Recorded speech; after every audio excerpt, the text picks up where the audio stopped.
হিম হরা।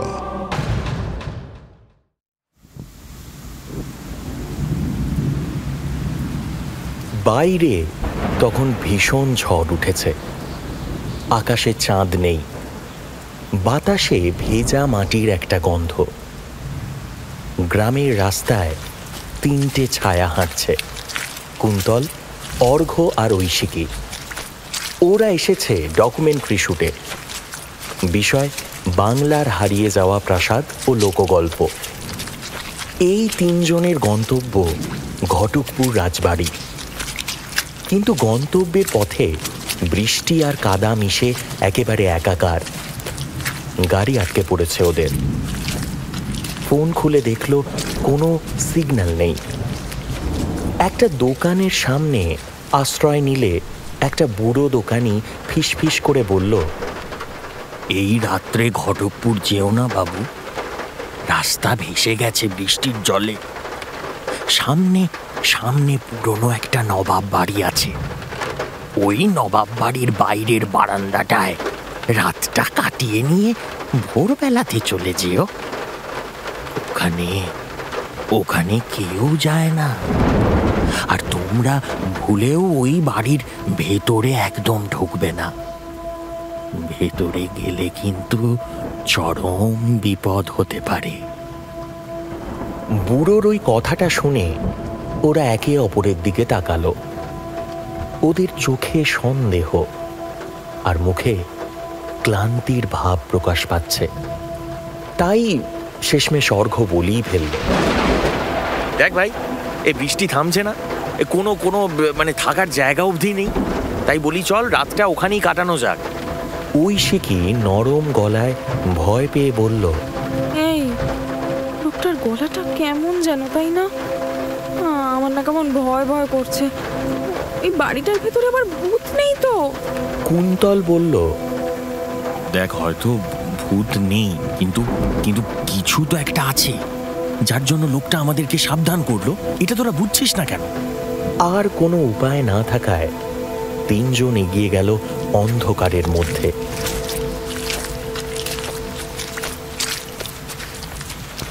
ওরা গিয়ে দেখল এ তো বিশাল প্রাসাদ। এত বড় প্রাসাদ ওরা জীবনে কোনোদিন চোখেই দেখেনি। তাই আর লোভ সামলাতে না পেরে ওরা তিনজনই ভেতরে ঢুকে পড়ল।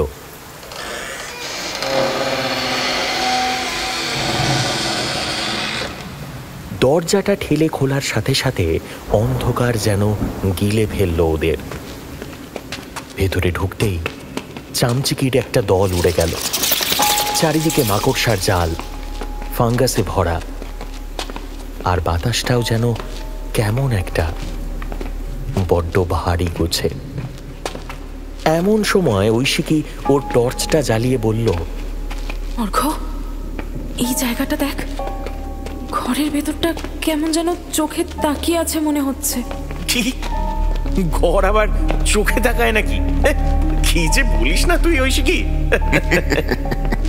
কুন্তল বলল, অর্ঘ্য, অর্ঘ্য, তোর তোর হাসির মাঝে কেউ যেন হাসলো।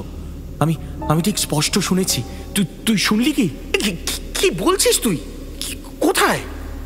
কুন্তল বলল, এই বাড়ির ভিতরটায় শ্বাস নিতে খুব কষ্ট হচ্ছে রে। এখানে এখানে কিছু তো সমস্যা আছেই।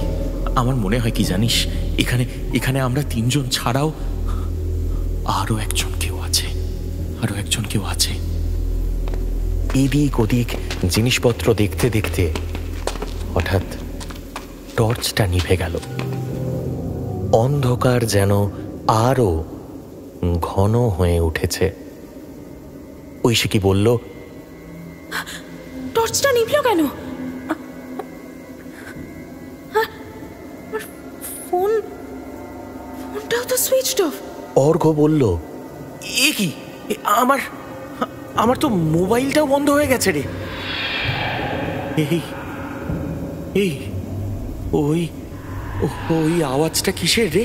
হ্যাঁ, কুন্তলের মোবাইলও সুইচড অফ। এবার ওদের ধীরে ধীরে ভয় লাগা শুরু হয়েছে। কিছুক্ষণ পর একটা ঠান্ডা নিঃশ্বাস ঐশিকীর ঘাড়ে ছুঁয়ে গেল। ঐশিকী চিৎকার করে বলল, কে কে কে আমার কানে বলল ফিরে যা? অর্ঘ্য বলল, কি বলছিস? আমি তো কিছু শুনলাম না। কুন্তল ঐশিকীর চিৎকার শুনে বলল, চল, সবাই ওই বারান্দাটাই চলে যাই। চল, ওখানে সবাই একসাথে থাকলে না কম ভয় লাগবে। Something is really fishy here. এখানে কিছু তো একটা গন্ডগোল আছেই। ওরা বড় ঘর পেরিয়ে বারান্দায় যাবে এমন সময় দেখল যে দরজাটা বাইরে থেকে বন্ধ। ওরা বলে উঠল, কে কে দরজা বন্ধ করেছে? খোলো, খোলো বলছি। কে দরজা বন্ধ করেছো? খোলো। কুন্তল শান্ত গলায় এবার বলল, ভাই ওভাবে হবে না রে। আমরা যে এখানে ফেঁসে গেছি, আমরা ফেঁসে গেছি সবাই।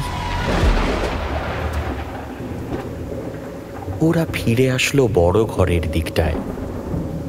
হঠাৎ ঘরে একটা হালকা হলুদ আলো জ্বলে উঠল। সেই আলোয় ওরা দেখতে পেল ঘরের কোণে দাঁড়িয়ে রয়েছে একটা পুরনো আলমারি। কুন্তল ধীরে ধীরে আলমারির দিকটায় এগিয়ে গেল।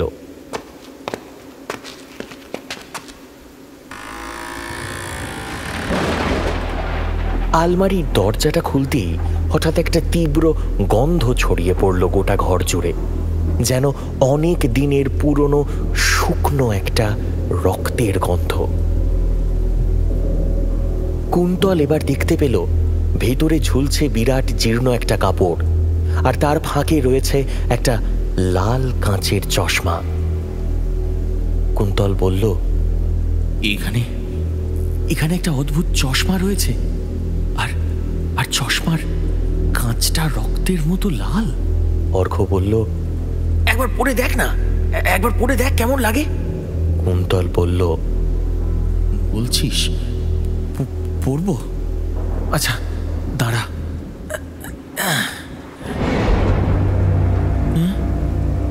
চশমাটা চোখে পড়া মাত্রই কুন্তল হঠাৎ থেমে গেল। ওর মুখের রং ফিকে হয়ে গেছে, নিঃশ্বাস যেন এক মুহূর্তের মধ্যে ভারী হয়ে উঠেছে। ঐশিকী বলল, কি রে, কি হলো তোর? বল না কুন্তল। কুন্তল এবার কাঁপা গলায় বলল, ওরা এতগুলো মুখ, কেউ পোড়া, কেউ ফাটা, কেউ চোখহীন। ওরা সবাই তাকিয়ে আছে আমার দিকে।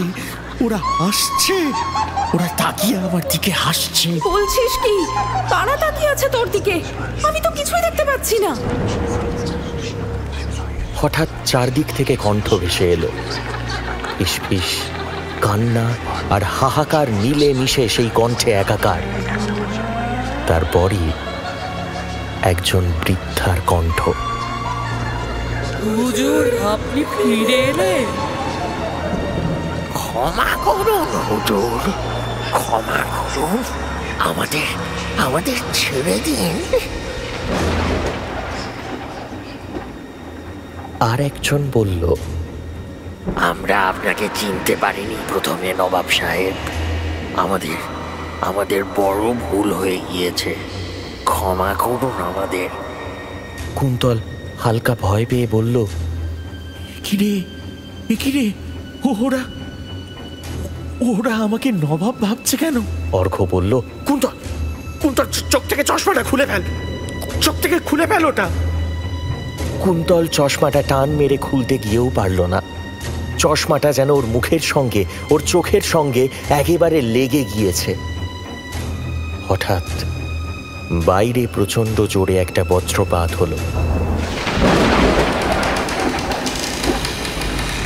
আর সেই সঙ্গে দরজাটাও খুলে গেল। ভেতরে প্রবেশ করল এক বৃদ্ধ তান্ত্রিক, চোখে আগুনের দীপ্তি, রূপালি দাড়ি জট পাকানো, তার গলার নিচে একটা পুরনো তাবিজ রয়েছে। ডান হাতে তিনি শক্ত করে ধরে আছেন এক বাঁকানো লাঠি। তার মাথায় বাঁধা রয়েছে শুকনো পাখির হাড় আর কাকের পালক, আর বাম হাতে তার এক পুরনো পিতলের পাত্র। তার মুখে এক অদ্ভুত হাসি, না আনন্দের না দুঃখের। অর্ঘ্য ওনাকে দেখে বলল, কে কে আপনি? তান্ত্রিক বললেন, আমি বহু বছর ধরে এই রাতটারই অপেক্ষায় আছি। এটা এই বাড়ির অভিশাপ ভাঙার রাত। আপনি জানেন এখানে কি হচ্ছে? এই চশমায় নবাবের রক্ত মিশে আছে। সে জীবিত অবস্থায় শত মানুষকে হত্যা করেছিল। তাদের আত্মা এই কাঁচে বন্দী হয়ে রয়েছে। আজ তারা নবাবকে চিনেছে, কিন্তু কিন্তু তোমাদের ওই বন্ধু নবাব নয়। ও কেবল এক দেহ, যে নবাবেরই ছায়া বহন করছে। এই বলে তান্ত্রিক চোখ বন্ধ করে মন্ত্রপাঠ শুরু করলেন। ওম হ্রিং ক্লিং চামুণ্ডায় নমঃ, ওম হ্রিং ক্লিং অকাল, ওম দুঃখ দুঃখ বিনাশন, ওম। চশমা থেকে লাল আলো ছড়াচ্ছে, আর ভেতর থেকে চিৎকারের পর চিৎকার, যেন শত আত্মা এক নিমেষে মুক্তি চাইছে নিজেদের। তান্ত্রিক এবার চিৎকার করে বললেন, নবাবের ছায়া নিঃশেষ হোক।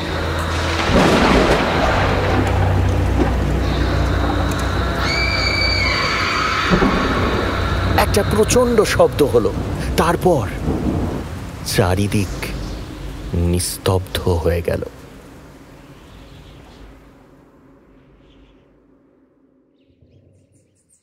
ভোর হয়েছে।